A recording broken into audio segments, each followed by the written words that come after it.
of today's broadcast. Like, Whatever you think, like whatever it you or got not? going. Well, I don't like it. I'm against it. I'm against it. Why, Lindsay? Because you guys were for it, and I thought it would be good for my career. But really, what I meant to say was, "Hi, I'm Lindsey Graham. Is there anything I can do to just screw things up a little more than they were yesterday? Because I got a great plan. National abortion law. Put my name on it. Put my picture on it. Everybody, who's with me now? Who's with me? Stand up and show but, me support." but Lindsay, do you not understand that we've spent the last 3 months trying to Oh, figure you're out a way to stupid. back away what we were trying to do for 50 years? We want to shake and bake that decision. Shake it and then bake it. Did you not get that, Lindsay? Did you not understand that we're trying to put another one over on the American public? We're trying to actually really construct a scenario that says the Democrats all along have been for tightening down the screws on abortion laws. And Did you these new not? laws, and these new laws, Vinny, are not the Republicans' laws. These are the Democrats coming to get your baby and coming to get your gun and coming to get your uterus, not to mention your placenta. In a plan that was formed in a pizza place in Washington D.C.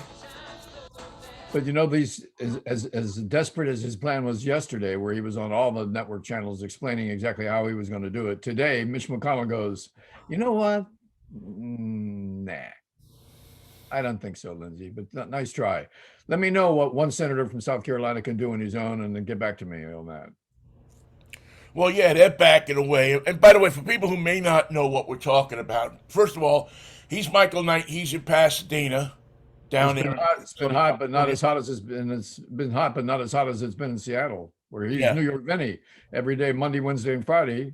As long as that day is a Monday, a Wednesday, or a Friday, we're here at 10 past 10 Pacific time.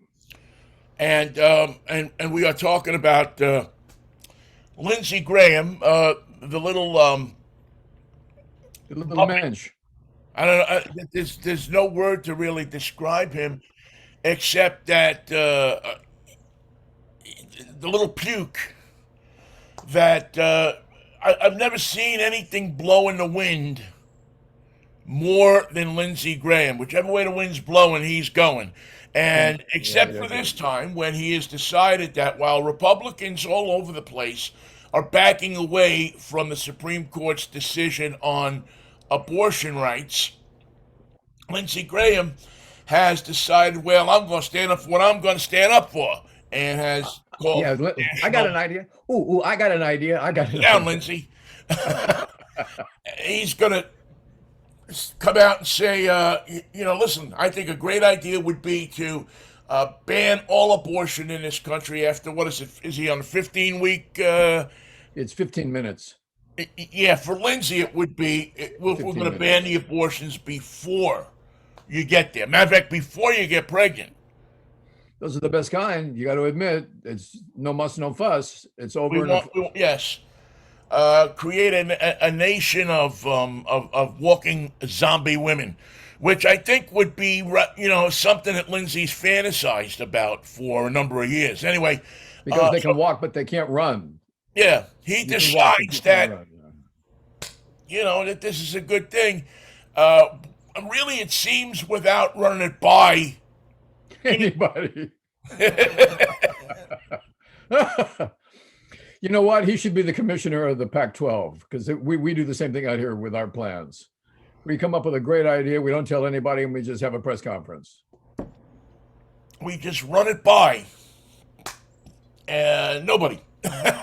That's what a dictator, that's what a fascist does, right? I was going to Uh, run it by you. when you're a true fascist, you don't run anything by anybody. You just drop the hammer. Running by people, it's a waste of time.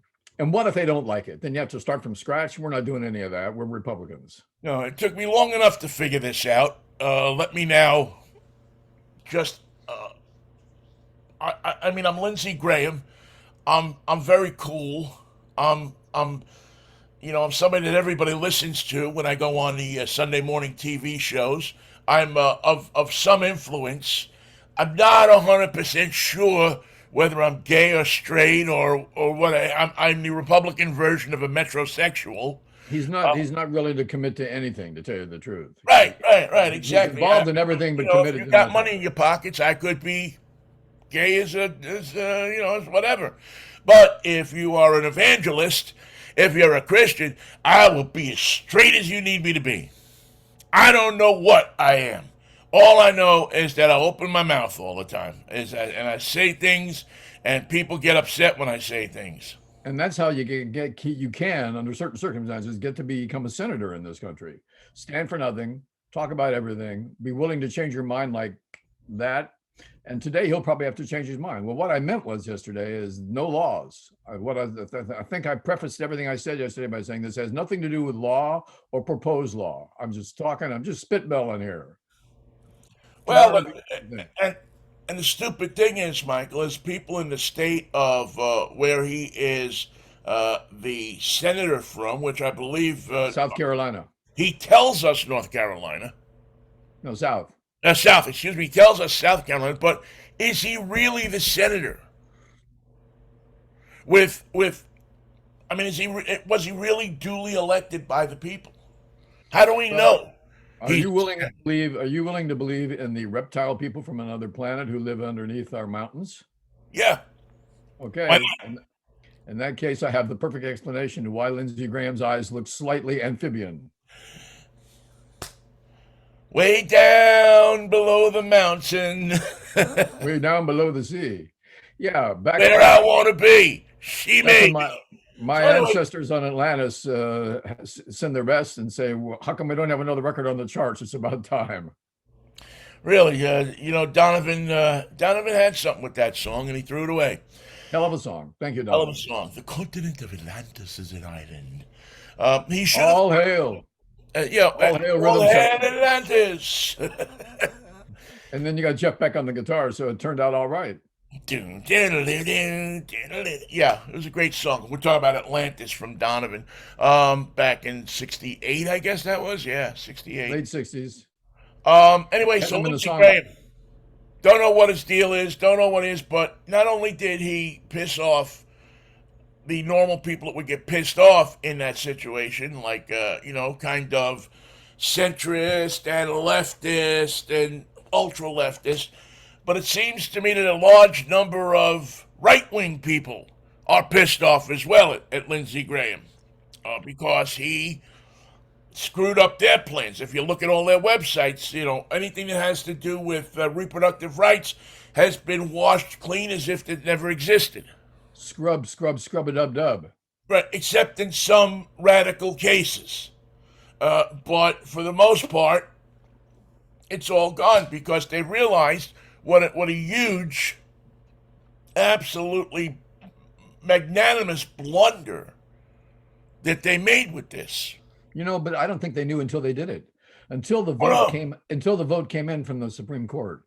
They never knew what a negative, horrible issue they were playing with. And they were playing with it with such confidence. When we pass this, everyone's going to remember us beautifully. They're going to remember us as the heroes. They're going to remember us as the stallions who brought civilization back to America, a restart of our American values. We're going to fresh start, everybody in line, everybody clean, everybody pregnant, everybody unhappy. they'll be naming churches after us, Michael. You'll go down to the town square and there'll be, you'll look on the town square and there'll be Saint Lindsey and Mitch, How right? about that Immaculate Conception, though? Eh? Let's not forget what a great team that was. What a great team! What a great bunch of winners, and what a great bullpen the Immaculate Conception had. Oh, they're a great bullpen. Had a great bullpen, and you should have seen him throw the spitball. Yeah, yes, of course you have to see that. There's something on that ball. No, New ball, please. you don't want to Put, know. put, put that one in the bucket with the other batting balls, and don't. Yeah, just thank you. Yeah, New ball. please give that to that fan in the front row there. Anyway, so we're at a point now where Lindsey comes out and sends out his big master plan to abort anything over 15, to not abort anything over 15 weeks, no matter what. No matter I what. mean, I love how these it's almost like they're writing the law for themselves. Well, It's like we you can't have exceptions, Vinny, because that's the first thing a Democrat's going to come up with. Wait, I'm this, I'm that. I got another excuse. I have a problem here with that. That's a Democrat for you. Always with the problems, always with the excuses. Here's what we do. We ignore them all. No excuses, no exceptions, Vinny. That's easy. So easy to remember that even the GOP can remember it. right. So if Matt Gaetz goes out and impregnates some 15-year-old girl, It's a bitch. life sucks. You What can know, I tell him? He knew what he was doing. we'll pay you if the number of senators who have over the course of history are held accountable. But this way, with a 15-week ban, that they have to live with that for the rest of their lives. I wasn't even here. I was in Bimini. I wasn't even here, I tell you. I was helping Donald Trump load the boat. And let me tell you, he overpacks. He was bringing everything. There was documents. There was piles of paperwork. What does he need with all that stuff? Bring your clothes, bring your wife if you insist. Don't bring your kids. Thank you. Get in the car. So I don't know what was on Lindsey Graham's mind, or what was on his conscience or whatever, but he did a lot to piss off a lot of people in a really short amount of time. It He's didn't stepping take in. much. But you know what? Think about stepping in it that badly, Benny, making a calculated mistake that awful and not seeing it coming. He did not see that coming. He thought they were going to love him and let's put Lindsey on our shoulders and carry him around the field. What do you say? Well, none of these clowns seem to have, and it's not just on on the Republican side; it's the Democratic side too, of having a great perception of what's going to happen. It seems like politicians lose the ability to go, if I do this, what will happen here? What will happen here? How will it affect this? It seems like they just push that aside. It becomes, maybe they entrust it to a staff member, and the staff member's dog ate the homework or something. I don't know. Well, I hope their video crew got plenty of shots of Lindsey yesterday because you're going to be seeing his comments in commercials paid for by the Democratic Party throughout throughout this midterm election and into 2024 too, as we have to be reminded over and over again what the Republicans really have in store for us if they ever get into power again. Yeah. Meanwhile, Biden and company, they figure that yesterday is a great day to tout the gains made about inflation. Regarding inflation, that this is down and that's down on a day that, although I think that people are making a much bigger thing out of it than it is. Um, that the inflation index didn't do as well as anybody thought. And that leads you to believe, well, did anybody in the White House figure that it might not do as well as we thought and maybe not have a big party and celebration? Well, Uh, the economy is a mess to predict or to forecast because and one thing they should have said yesterday was okay, we have leftover inflation from the problems that we had with the pandemic and all the other things, but look at our employment numbers. yeah. You want a job, you got a job, and I think that they missed the boat on the switcheroo there. Yeah, you could buy that washer dryer, the one that's stapled to the floor, bolted to the wall. But why don't one of this Whirlpool Spudgematic? You get a Spudgematic and you'll be happier.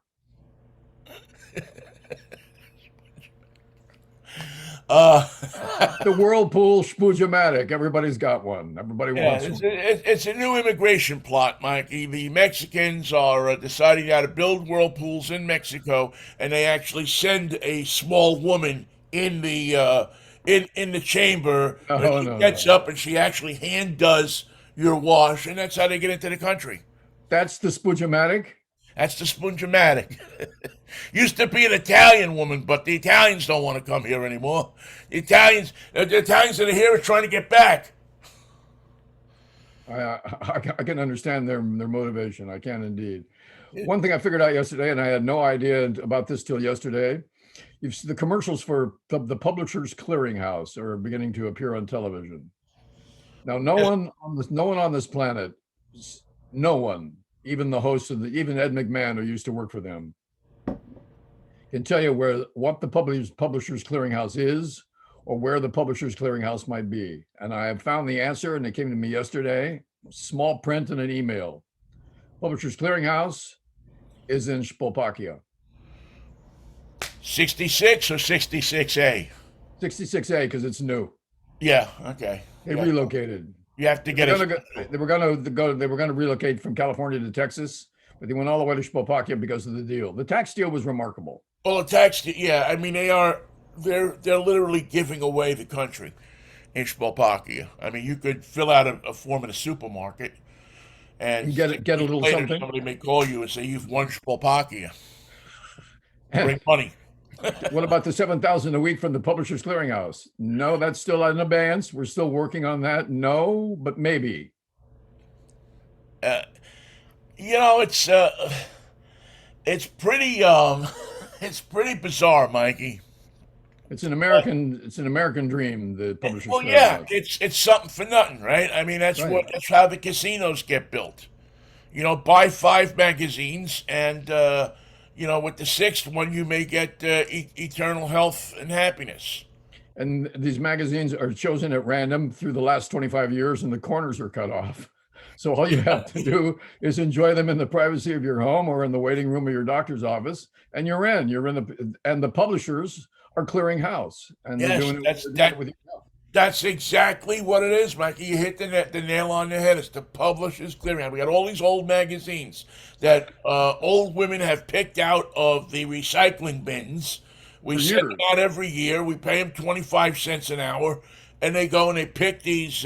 We put the National Geographics in one room, Because you, because we have a lot of people who still like to thumb through the pages and look for the African women who are exposing themselves, but they're not wow. exposing themselves. That's their society. That's what they do. They walk around with no shirts on. They have magazines called America on Parade, and people are just wearing normal clothing. Yeah, but in high school, in grammar school, that was your first kind of venture into what you thought was whoa. Wait till Lindsey Graham gets a hold of that. I'm telling you now. You won't be able to get 2 weeks. You'll only be able to get 15. No subscription will go beyond 15 weeks in this country. What I'm saying is, let's clear this publishing clearinghouse. Okay, Let's let's clear clear it this. out because next week we got to start giving away $7,000 a week for life to somebody who we don't know. Right. So we go to the corner used car lot. We buy a used car. We take a picture of it. We put it up. You could win this car, and and then we ask you to send us money so we can clear these magazines out. We send them to your house. How am I going to win the car? Well, I'm not going to tell you anything in terms of detail. I'm just saying you could win this car. That's all you should need to know. Mikey will tell you as soon as the head of the Publishers Clearinghouse is finished with it. His daughter uses it to go back and forth to her job at the mall. No, I thought she was getting her hair done. That's what she said. She stops on the way home. Usually, there's not too many hair cutting places open at 8 o'clock in the morning. But on the way back, she stops. She gets her hair done, and she brings the car back. She parks it in the driveway. As soon as she saves up enough money to get herself a car, we will be happy to send you your grand prize of a car. I'm thinking that getting the $7,000 a week for life from Slovakia to Terre Haute, Indiana, where we happen to live, Battle Creek, Michigan, that's going to be there could be some delays involved. Yeah, I'm thinking that it might not always.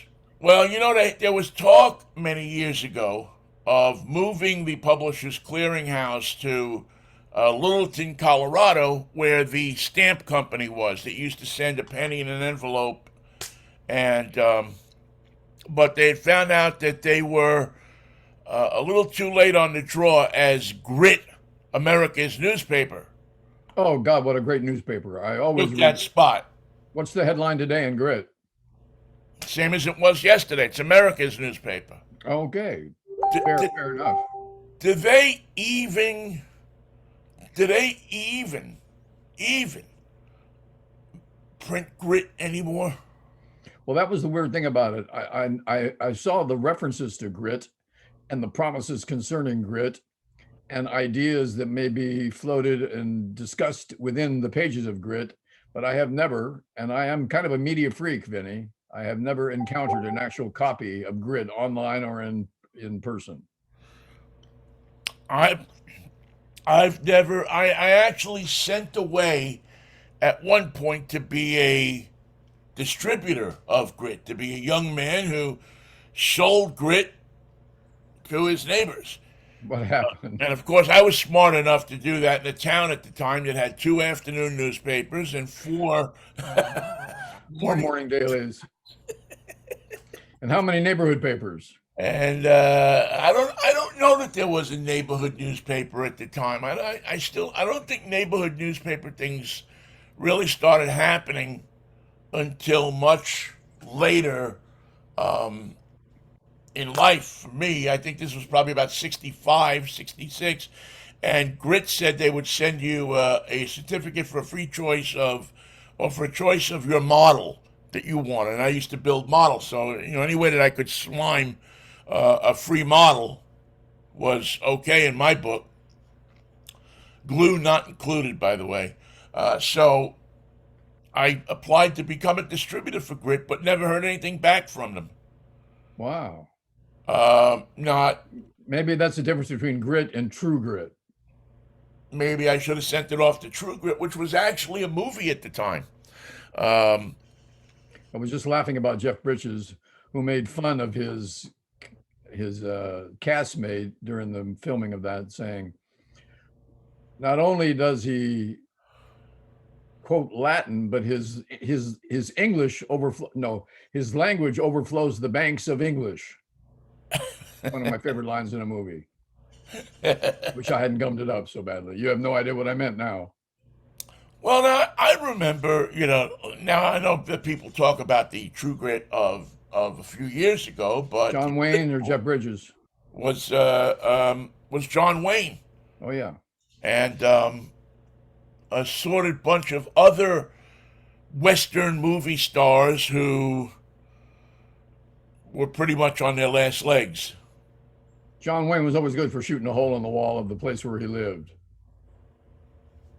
As long as Maureen O'Hara kept moving back and forth, it was great. Tell her to just keep moving. Do not sit down, Maureen. Tell the redhead to keep going. Oh man, that's what I love about us, Mikey. We can go from Lindsey Graham to John Wayne on a pivot, man. And it won't take long. And John Wayne was never dumb enough to take apart, have a press conference, and then figure out what he was going to do about it. Yeah, he went, but he was pretty vocal back in his day. I mean, he was a real right wing. Um, He was all about Vietnam. That was the dividing line. He was pro-war. yeah, he was. Well, I don't know that he was pro war, but he was pro, as many people were in those days, pro country. Your country, right or wrong. I heard it a million times. Your president, right or wrong, no matter what. You're I would say that too. If I were Richard Nixon, that would be one of my sayings. Me, right or wrong. right, right, and I know my father was like that. Your country, but then again, these were people. Now, John Wayne didn't go over. I mean, he starred a bunch of movies, but he never saw battle or anything like that. I think he But was in the. I think he was in the service in World War II. I don't he think he might, served dramatically. yeah, he might have been. I don't know that. There was something I had read about. Anyway, uh, but people from that generation, that greatest generation, as Tom Brokaw coined them, were very indoctrinated into whatever your country did. And when you've gone over and spilled blood for your country and you've seen your country, there was no thinking back then. No, It not was like that. it was your country calls you, you go and you fight for them. That's it. That's all. You don't question this. You don't question that. As a matter of fact, people forget that when the movie "The Best Years of Our Lives" was released, which might have been, I think, Frank Capra's best movie was a movie about what happens to veterans when they come back from this war Afterward, yeah. and how they're affected. They tried to get it to not get it released Yeah. because it showed our country Wasn't and what we patriotic. did in a different light than everybody. You know, it wasn't all parades and welcome homes and this and that. And there was a lot of complications about returning as a veteran. And ask anybody who fought in the Vietnam War about coming home. They Well, are, by then, yeah, it was really worse because people were spitting on people, calling them baby killers yep. when they came home because, there was still a lot of people with that indoctrination of your country right or wrong. You don't question what your country's doing. We were just all celebrating the results of the latest give and take between Russia and Ukraine. We're sponsoring Ukraine. We're supporting them in all the ways that we can. We're impressed by their fighting ability and their stick-to-itiveness and their incredible courage. And Zelensky, the president of Ukraine, made a tour this morning of one of the freed cities, and he was just sick. He was absolutely sick because the amount of death and suffering was everywhere in every city street. And now it ain't so much fun. Now, where's your glory? Now, who's going to salute this flag? Who's going to stand at attention over this coffin? Who's going to clean this street? Who's going to get rid of these bodies? What are you going to do with them? Where are you going to put them? What are you going to remember when it's all over? What are you going to tell your children about the days of the bodies in the streets? And the glory of war disappears in a big hurry if you ever see a battlefield when it's all over. Yeah, the scars of war remain for eternity for some people. Yeah. But the glory of war lasts a fleeting moment. In the speechwriter's imagination. Right, and it's gone.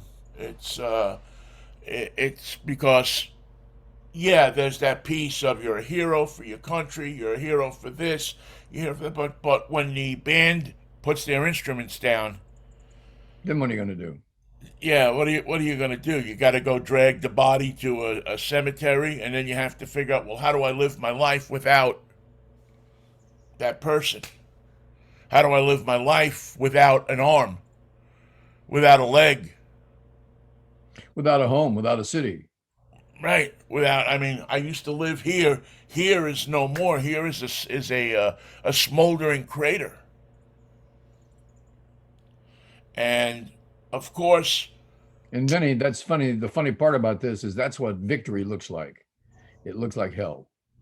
yeah, yeah. I mean, war is depicted in movies and television and so many other things is a glorious thing, but when you get down to the ground, when you're walking through the shattered glass and stone of a victory, yeah, you won. You won that piece of land, but what's left of that piece of land? What's left of the people that lived on that piece of land? It's easy, And the one thing that has always irked me about it is that old men start wars, Yeah. but young men have to finish them. Young men have to do all the bending and scraping and carrying and schlepping and killing. Right. You don't, seeing Zelensky out there with his troops and so on and so forth. Yeah, it's a wonderful thing.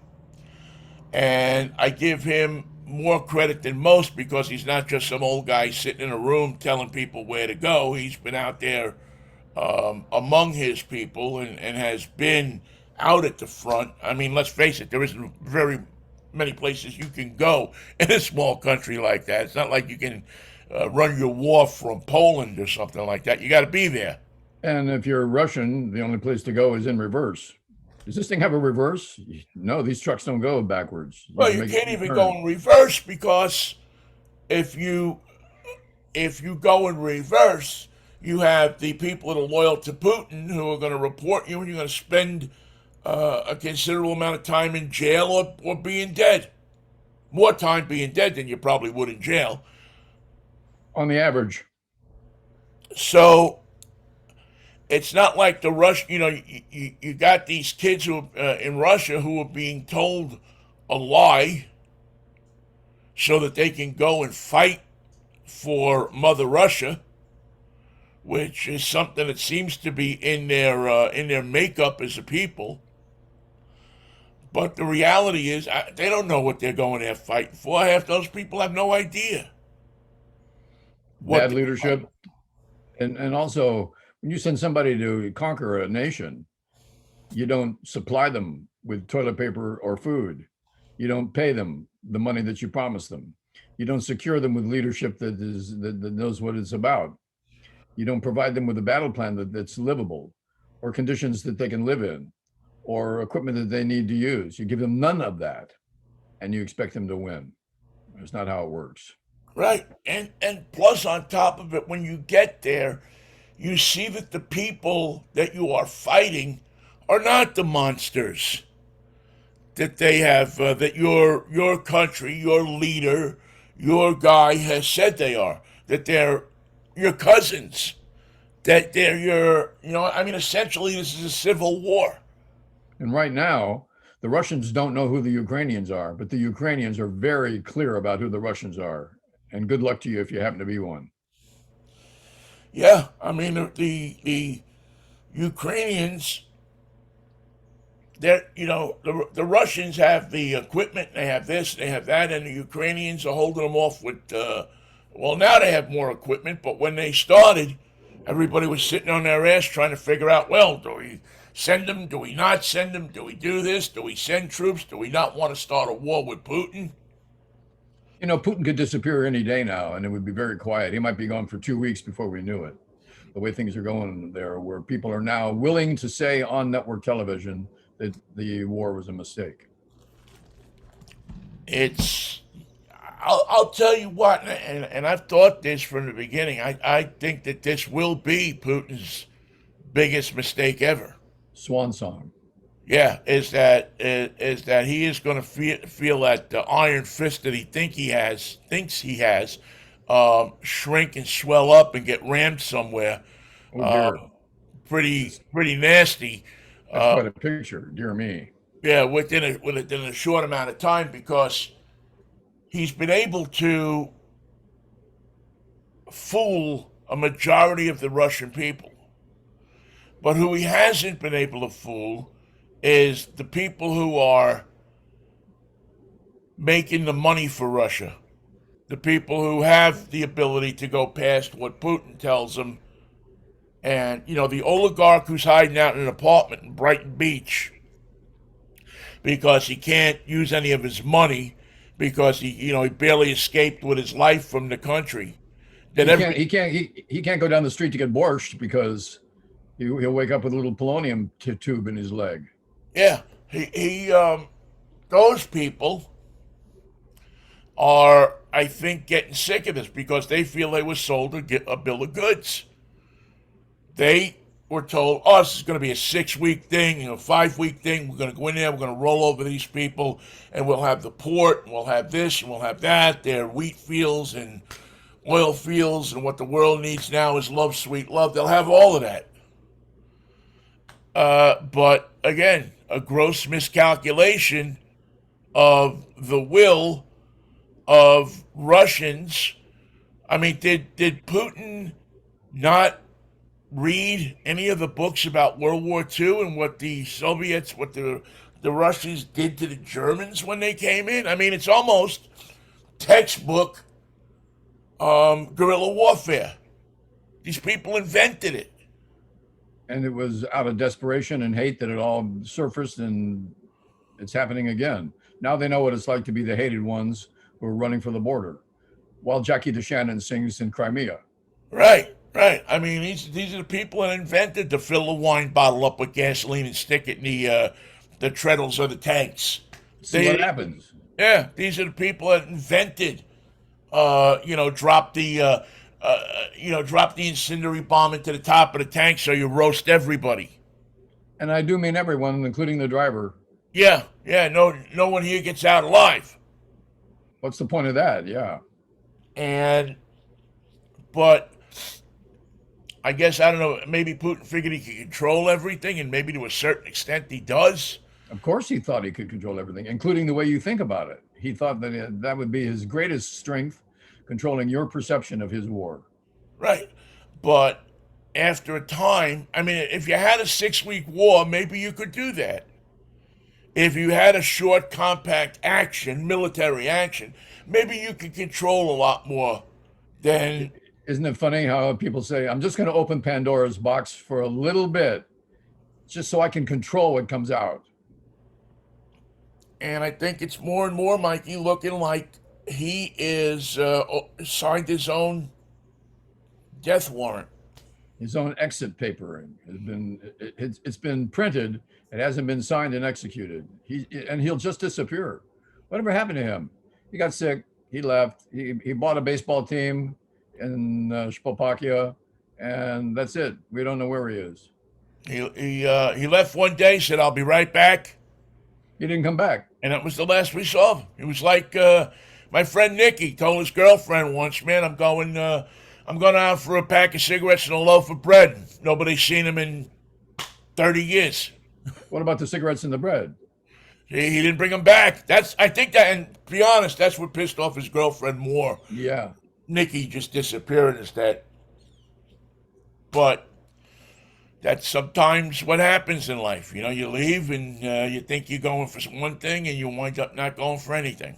Funny thing, when Putin left, he was walking the way he walks with one arm that doesn't swing. One arm swings, the other arm doesn't swing. And he went through the door. He didn't look back. He didn't wave. He didn't say anything. He didn't say "Do svidaniya," which sometimes he would say, sometimes he wouldn't. This time he said nothing. He took a left. I think it was a left. Could have been a right. He took a turn, and that was it. We never saw him again. And they say he's in his dacha down by the Black Sea, but we checked it out, and there's nobody in the dacha. And the record collection is gone. Somebody went through it, got all the earth, wind, and fire. Bimini? Could be Bimini. You know what? He had an upstairs, downstairs sort of a condo, so Putin could have the upstairs because he was, after all, a world leader. Trump can have the downstairs because, after all, he tried to be a world leader. And the two of them together, I think they could have some fun barbecues in Bimini. Yeah, I mean they can order up a bunch of hookers from Bitch Stash. And Trump can show him his classified documents. Here's one about, oh, look, Vladimir, here's one about you. I'll be damned. Yeah, I never read this before. I never read these. He could learn all the nuclear secrets and nobody would take his phone call. It's me. It's Vladimir. Wait, quiet. That's Trump. He's drunk. He's drunk. Donald, be quiet. I'm trying to talk to headquarters. Yes, it's me, and I have the numbers. Here they are. Write this down for the nuclear launch. It's 67, 20. Donald, quiet. No, that's not you. This. not you. Yeah, it's it's a special place in hell for both of these guys who tied themselves together at the hip many years ago, and I hope are going to run into some very nasty, uncomfortable situations here. You said you were going to build a Trump hotel in Moscow. You said this was all taken care of, and you haven't even broken ground yet. You had to get into Ukraine. All you had to do was get into Ukraine. That's all you can think about. What about building my hotel? The Trump Hotel in Moscow. That's what you said. 2 weeks. Just give me 2 weeks. We'll have it. We're bigly working on it. We're bigly working on it. 2 weeks. We'll have a health plan. We'll have a labor plan. We'll have a plan to fix the treasury, fix everything you want. We'll have free gas for your pickup trucks if you have a Trump flag on it for the rest of your life. Can you fix the Department of Justice? No. Won't go near the Department of Justice. Bill Barr says he's sorry. He's really sorry this time. He knows he made a mistake. He really regrets it. He's going to go on Fox and tell everybody the truth. He's going to tell everybody what happened. And he, Bill Barr, what a puss bag that is, huh? And I think they will indict him. What about you? What about me? What was I? I'm a lawyer. No one's going to indict me. Yeah, I mean, I told him not to go out there with the Bible. I said, don't go with the Bible. I said, get out of the street. Those people have rakes. Some of them have flagpoles with pointy ends on them. I think, Michael, what gets me. I mean, usually you have some kind of sympathy for people. You think maybe they were caught up in something, or but it just seems to me like all of these people that are involved with either the MAGA thing or Trump, or they're just there's like that there's no redemption for them. There's no reason for them to be forgiven. The crime was in and of itself enough reason to do it. I'm with Donald Trump. We're committing crimes. There's more crime for tomorrow. And tonight, after 8, more crime. They knew. They knew what I sometimes think like with Nixon that there were some people. There were people who definitely knew what was going on, but I think there were other people who might not have been that smart and just got caught up in a whirlwind of stupidity and crime. But now we know how closely the people who become the staff members of the West Wing, how closely they work with the people that they represent and that they serve. And Right. they knew, and they know too. In fact, we found that from the testimony of Kelsey McCormick. Was that her name? Yeah, I know who you're talking about, the assistant. That everybody in the hallway knew what was going on. They They just all stood knew what was aside. happening. They stood aside and said, "It's the way the Republicans are doing it. It's a bitch, isn't it? How Well, fast what's they even move." worse, Michael, is now everybody's writing a book. So they all knew what was going on. They just didn't want to. They didn't want to lose power, access, whatever it was. White House stationery, Staples. I have um, a little equal packet that I have in a frame. The equal that is served at the White House has the presidential seal on it. Whoa. And many, many, many, many years ago, somebody who works for Equal gave me a couple of packets. And I took that one packet and I framed it. So it sits in a little frame. And that little frame with the Equal in it goes on top of everything when I pack to move or pack for storage or anything, because I don't want to lose it. It's such a cool thing. And it's cool because it has it you don't yeah, you never see anything like it. Unless you're like my father, you go to the White House and stick a bunch of, equals in your pocket. And I think that is analogous to what these people that were in Trump's White House had. They had this power. They didn't deserve it. They didn't work for it. They were hangers on, tag-alongs, whatever. Tag-alongs, I should say. And they always packed at the top, packed that power at the top. Do you think that the presidential White House equal was in fact equal? The guy that gave it to me worked for Equal. So I'm thinking that it was. Well, no, there's a company called Equal, and there's a packet called Equal, and there's an idea of equality. But do you think that this equal was equal? Well, I'll never know because I won't open the packet. Perfectly good question. Perfectly better answer, however. Yeah, it'll remain one of now maybe 200 years down the road. My grandson or nephew or godson or something like that will come across this in a box and see it and open it and oh, what was that? And they'll know whether it was equal or not. It was, but it. I'll never know. It'll remain a mystery of life because I won't be the one to open that packet.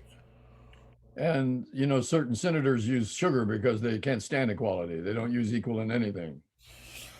These are the guys who vote no on everything. They're sure as hell not going to be interested in a product called Equal with a presidential seal on it. Right, right, and certainly older senators don't want to use equal because of the Equal Rights Act. Um, Other senators don't want to use equal because they've taken so much money from the sugar lobby over the years that they don't want to see something named that would substitute for sugar. Although I guess you could make the case that big pharma probably contributes as much as the sugar lobby these days. If they could find a way to put OxyContin in your coffee, they would do it. They would put whatever they thought could keep you calm and detached from what they're doing. To keep the true grit. Well, by the way, Grit, the newspaper publishes every day. You just, if you can't find a copy in your neighborhood, that's your problem. Vinnie's a distributor, so just contact him and get your copy of Grit. I gave up my distributorship. Well, you know what? I never formally did, so who knows? Somewhere on a list there, they may have me down as the Jackson Heights distributor for Grit, the newspaper. Look at All this, I 19... wanted was the bag. You know, they remember the paperboy bag? Yeah.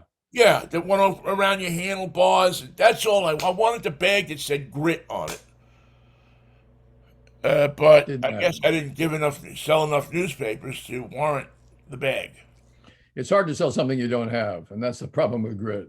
I used to try to read the front page story of Grit every day, and I never have done so far yet. I don't know what their lead is today, and I've never known what their lead is. I wonder how many how many journalists have Grit on their resume. My first job, wrote several articles for Grit. I was the distributor and the publisher in my neighborhood. Yeah, I mean, let's face it, that was probably several people's first foray into journalism, right? Work on your lead, son. Work on your lead. If you remember the news director from KYUU and around town, KFRC FM, named Gil Har, remember him from San Francisco? Yes, he just passed away. And John Evans wrote a story about him because he interviewed with Gil Har, his first job in San Francisco, and he gave him his tape from a small station in Puyallup. And Gil Har said, "So you got your start in radio in Puyallup, I understand." And John Evans said, "Yes, I did." And he said, "My advice is go back." What a thing to say to somebody. Not we don't have any openings, or I'll keep your tape on file, or any other of the pack of lies. Nice things that you could say. Could have said. Well, listen, we've all had. Thanks for not going back, by the way, John. Thanks for. Yeah. Thanks for sticking around. We've all had people tell us. Anybody who's done this job has had people tell us in no uncertain terms how bad they thought we were. Usually or the worst even. Yeah, usually while we were interviewing for a job. I mean, I had a guy tell me, "Come back when you lose 100 pounds." Whoa. And we both know the guy too, so. But you swallow it and you walk out and you say, "Okay." And did I just waste my time, or was this a valuable experience? Well, you know what? At that point, Michael, I consider them all valuable experiences because it either A, motivated me, or B,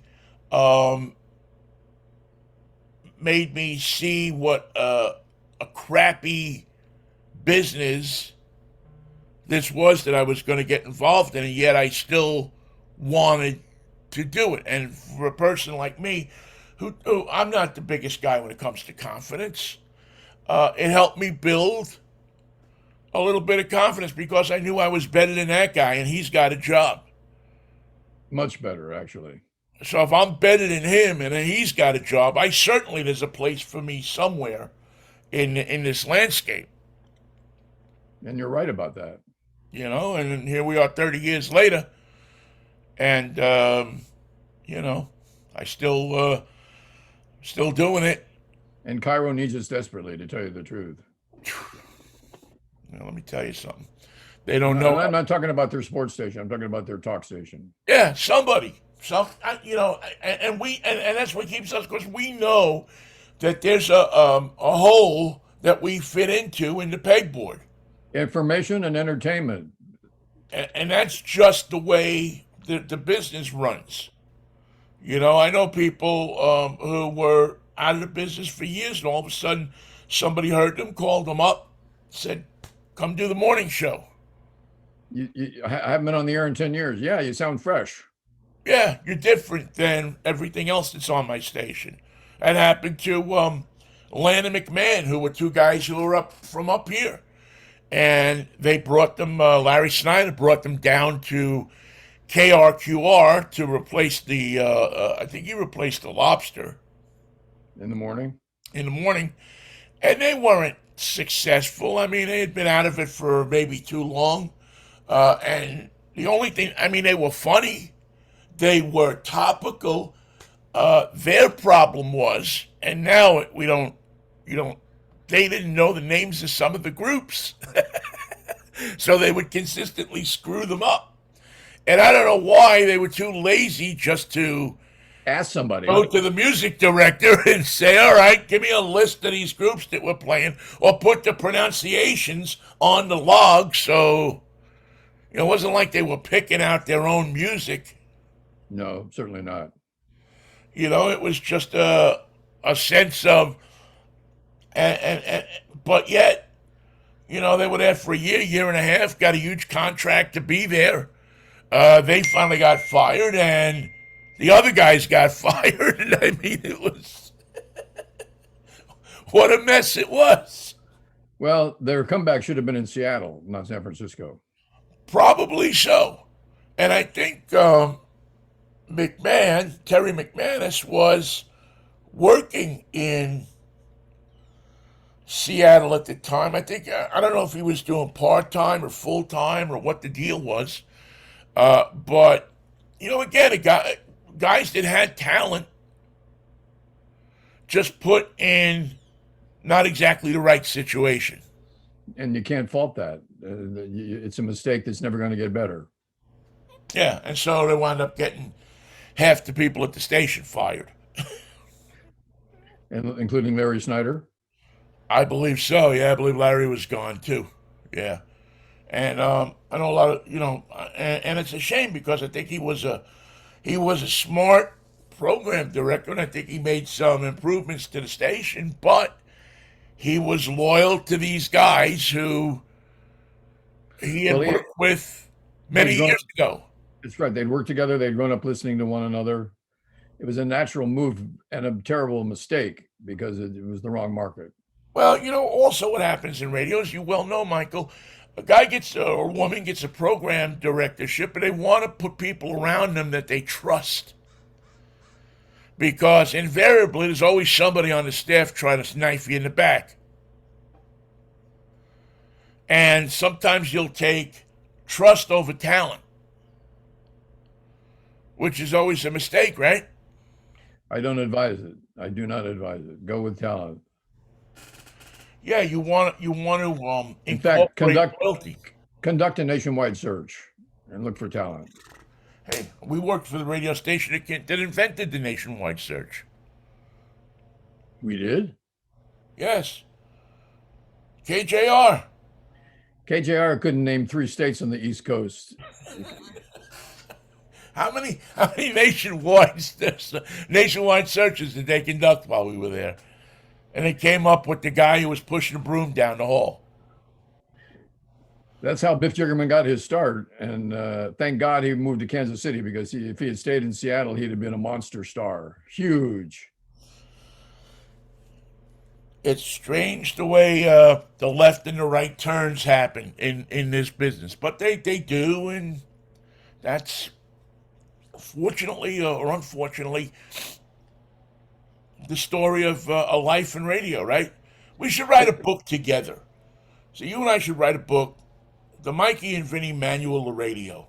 Every You know, chapter Vinny starts off with the job he gets, and a chapter I finish with the job I just lost. You'll see how it works. it's from from page 1 to page 2,987. And we It's promise to tell the truth about the time Lindsey Graham came on the show. Okay, we'll tell you the exact everything that happened. oh, Lindsay, what's Saturday Night Live going to do now that Kate McKinnon is gone? What are they going to do for Lindsey Graham? They better come up with somebody. Yeah, I mean, obviously, there is a lot more to parody. Matter of fact, there may be more now Than before, yeah. than before. So you don't have Alec Baldwin. He's not. I mean, maybe he'll come back and do Trump again. You think Saturday Night Live will have Merrick Garland on as their special host? Hi, I'm Merrick Garland with the Department of Justice. We have a great show for you tonight. Well, I look don't what have he any did for jokes. Sarah Palin or John McCain Or both of them. or Obama. You know, Obama was a guest. I mean, I'm trying to think if Biden was ever a guest. I don't think so. Even just a guest or a guest host. Not the funniest guy. He'd flub all his lines though. He's not an orator, but Vinny, I am. And so I say to you, farewell until Freaky Fractures Friday. Michael Knight, I bid you adieu. Oh, I love an adieu now and then. Oh, I think adieu, duty, do. Yeah, all right, let's tell the people that we will join them again for a Fractures Friday morning on, of all days, Fractures Friday. Friday morning. And I will. Maybe a Freaky Fractures Friday. We'll find out. We'll see what's going on. The one thing we know is that we're going this way, and the Queen is going that way. She's just about done with her victory lap. Just about done. Yeah, I don't think she's close to it. Isn't the funeral like Tuesday or Monday? She's coming back. You wait and see. Yeah, poor Charles, man. I walked 10 miles across London and you were alive. I wasn't alive. I was in the thing. No one could hear me. I was knocking. I was knocking. They put me in this thing. I said, wait a minute. Get me out of here. You should know, you bastard. You sat on it. You heard me. Mikey, I'll see you on Friday if the Lord's will and the creek don't rise. Manischewitz, what a wine. Until then, peace, love, and Manischewitz. what a wine. See you later, Michael.